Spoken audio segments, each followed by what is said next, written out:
Bismillahirrahmanirrahim. Assalamualaikum warahmatullahi wabarakatuh. Ismi Ahmad Sofwan Siddiqui bin Muhammad Sabri daripada kurs Diploma Tahfiz dan Bahasa Al-Quran.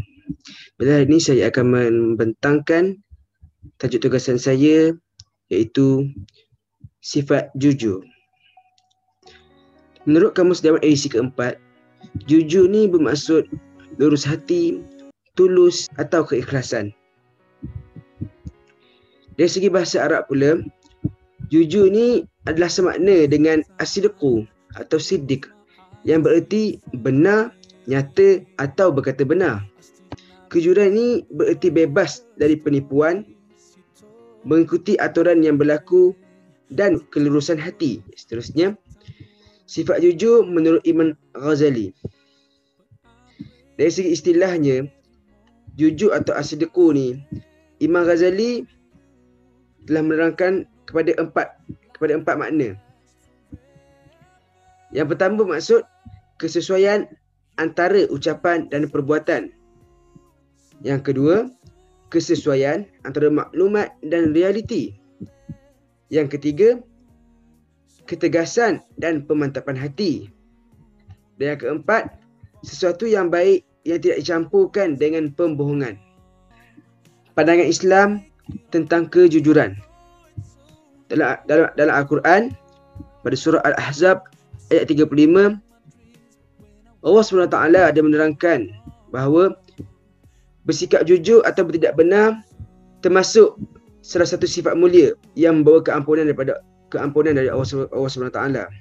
Bermakna dalam ayat ini Allah SWT menerangkan bahawa siapa yang bersikap jujur atau bertindak benar akan diberi keampunan oleh Allah SWT. Seterusnya, dalam surah At-Taubah ayat 119, Allah SWT juga memerintahkan kita untuk bersama-sama dengan orang yang jujur. Bermakna Allah SWT bukan sahaja menyuruh kita untuk bersifat jujur, malahan Allah SWT juga menyuruh kita untuk bersama-sama dengan orang yang jujur. Kerana sekiranya kita bersama dengan orang yang jujur ni, nescaya kita juga akan terpengaruh, iaitu kita juga akan mudah untuk bersifat jujur ataupun mudah untuk mengamalkan kejujuran dalam kehidupan kita seharian. Yang terakhir, sifat yang bertentangan dengan sifat jujur, iaitu sifat pengkhianatan, khianah dan pembohongan. Sifat ini merupakan salah satu sifat orang munafik.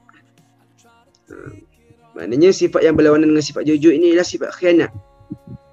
Terdapatlah hadis Nabi SAW bahawa tanda orang munafik itu ada 3.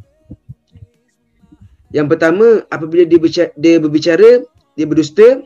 Apabila dia berjanji, dia mungkir. Dan apabila dia beri amanah, dia khianat. Di sini saya lampirkan 5 jenis kejujuran. Kita pergi satu persatu.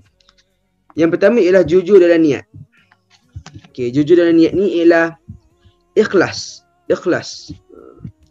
Bermakna segala amalan ataupun segala amal ibadat ni dilakukan semata-mata kerana Allah Ta'ala. Maknanya kita buat segala amalan ni kerana Allah Ta'ala semata-mata, bukan kerana benda lain. Yang kedua, jujur dalam perkata-kata. Yang mana jujur ini merupakan jujur yang paling popular, iaitu dengan mengatakan kebenaran sahaja dan menjauhkan diri daripada sebarang pembohongan. Sesiapa yang berkata benar ni ataupun sentiasa bercakap benar akan mudah untuk mendapat kepercayaan daripada orang lain dan akan disayangi oleh Allah SWT. Sesungguhnya kejujuran itu merupakan suatu ketenangan, dan pendustaan itu atau pembohongan itu merupakan suatu kebimbangan. Yang ketiga ialah jujur dalam berjanji. Jujur dalam berjanji ini merupakan menepati janji.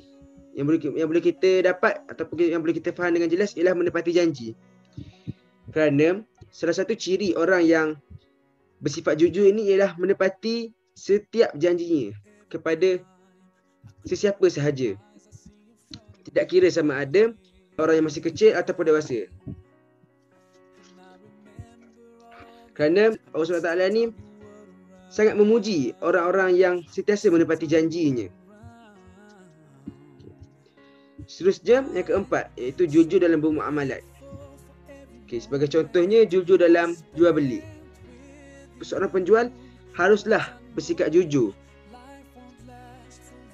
dengan tidak menipu dalam segala timbangannya ataupun kenaikan harga barang semasa kepada pembeli-pembelinya. Yang terakhir, yang kelima, ialah jujur dalam beragama.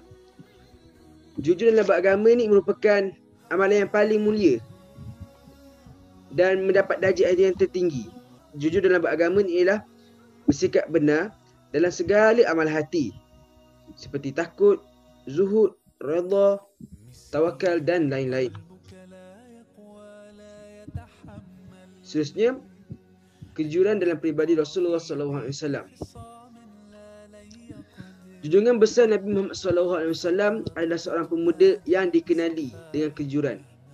Sejak daripada kecil hingga ke dewasa, Nabi Muhammad SAW sentiasa mengamalkan sifat jujur ni dalam kehidupan seharian, sehingga baginda digelar sebagai Al-Amin.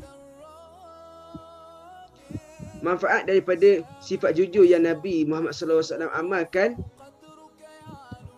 telah memberi banyak kesan. Di antaranya termasuklah baginda telah mendapat kepercayaan untuk memimpin ekspedisi dagang ke negara Syam dan berdagang barangan kabilah Quraisy yang merupakan barangan Sayyidatina Khadijah pada ketika itu. Yang kedua, baginda juga telah berjaya membuka hati Sayyidatina Khadijah untuk menjadi suri hati Nabi Muhammad SAW. Konklusinya, kejujuran ataupun bersifat jujur ini mampu memimpin seseorang untuk mendapatkan cinta dan keredaan Allah SWT. Seseorang Muslim wajib menanamkan nilai kejujuran dan mengajarkannya kepada anak-anak dari kecil lagi. Sebab kata pepatah, melentur buluh biarlah dari rebungnya. Oleh itu, seorang Islam haruslah sentiasa berusaha untuk menerapkan sifat jujur ini dalam diri dan mempraktikkannya dalam kehidupan seharian agar hidup kita sentiasa dirahmati oleh Allah SWT. Wallahu a'lam. Assalamualaikum warahmatullahi wabarakatuh.